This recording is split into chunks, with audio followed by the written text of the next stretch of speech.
From its charming 16-bit art style and sprawling dark fantasy world to its frantic Souls-like boss fights and intricate lore, Hunt the Night is a masterpiece. Almost. It is the ninth age of humanity, and the seal of night has shattered. Night creatures, once held back by the seal's eternal daylight, now ravage the last vestiges of humanity. You are Vesper, the traitor spawn, whose father, once a famed stalker of the night, broke the seal and doomed humanity to this extinction. You now walk the lonely, violent road of redemption as a crow, a hunter of the night eager to restore the seal and with it your family's name, one kill at a time. But this is not the only burden you carry. Umbra, a specter of the night and your dark doppelganger, grants you the ability to traverse the night's corruption, but also makes you a target. A hybrid of night and day? Surely your allied crows would destroy such an abomination, or so Umbra whispers. And so, together yet alone, you and Umbra carve your way through the endless night, but with each step your ghostly companion grows more powerful and more convinced she should be the one in charge. Wait a second, an endless night? An order of hunters called crows? A weird amount of cryptic lore about blood stuff? Y'all. This is Bloodborne.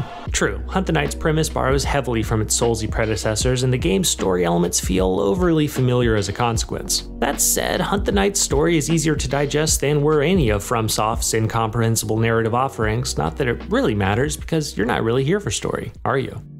Hunt the Night sports a dodge-heavy, parry-free combat system that gives you access to a variety of armor types, stat-boosting moonstones, and of course melee and ranged weapons, the latter of which can be swapped on the fly. Each melee weapon comes in shades of green and red, that is to say Plagium and Hemokinesis, which is to say Poison and Lifesteal, and melee blows will recharge your ranged ammunition. When you couple this with Vesper's beefy stamina bar, lack of a shield, and the fact that unlike in most Souls-likes, bullets actually hurt enemies here, it becomes clear that Hunt the Night's devs wanted to create an active style of play, in which players empty their clip before dodging in to score hits, recharging ammo in the process, and then dodging out to finish the fight from afar. I'm in love with this dynamic in theory. In practice, I'm in like with it. It's intoxicatingly frantic, yes, but without any aim assist, target lock, or a means of customizing controller sensitivity, which is how Hunt the Night recommends you should play, lining up skill shots in these tiny enemy-packed rooms takes too damn long. And before you cry skill issue, know that some shots hit invisible walls, and the aiming indicator will occasionally and inexplicably disappear. Also hampering Hunt the Night's otherwise fluid combat system is the fact that Vesper, despite being able to aim in any direction, only melee attacks in 4 directions, up, down, left, and right. I mean really, look at where my cursor is. With that aim, poor girl wouldn't make her high school softball team. Now, if it feels like I'm nitpicking, I am, but these tiny details compact to create combat that never feels as smooth as it should. Ditto that for the game's non-combat platforming, as Hunt the Night's rigid directional controls make the pinpoint precision required by these fairly frequent sections more frustrating than they are fun.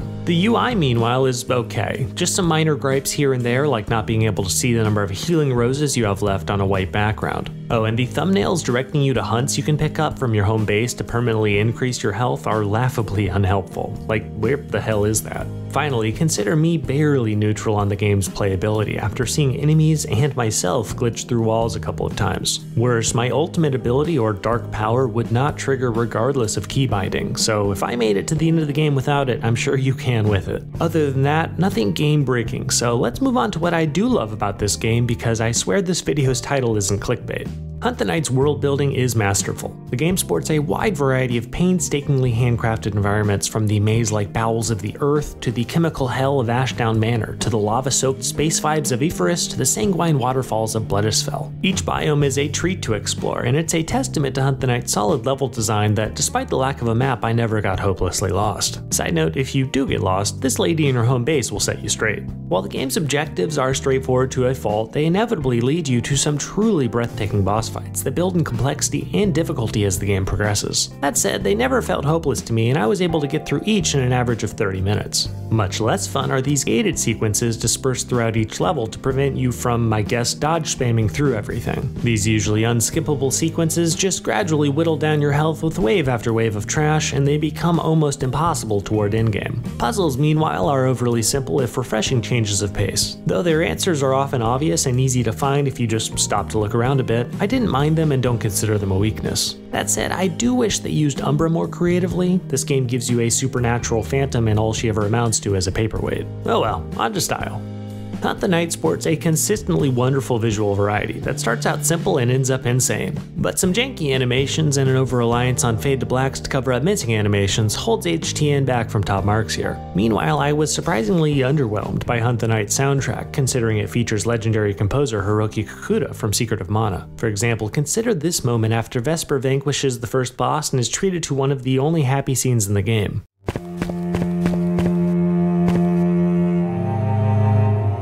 Yeah, pretty tone deaf, and the rest of the score is a bit subdued too, as I rarely felt it elevated at the moment. Ditto that for the game's sound design, which can sound a bit clunky, but never stands out as annoying. In the end, Hunt the Night comes painfully close to 16-bit Souls-like glory, but a lack of polish and some questionable design decisions hold it back from being the game I know it could be. That said, I very much enjoyed 90% of my 20 hours with the game, and believe it presents strong value at $20. I'm giving it an aggregate mega score of 3.4 out of 5, and I'm happy to answer any questions you have about the game or my review. Until next time, this is Scope, and thanks for watching.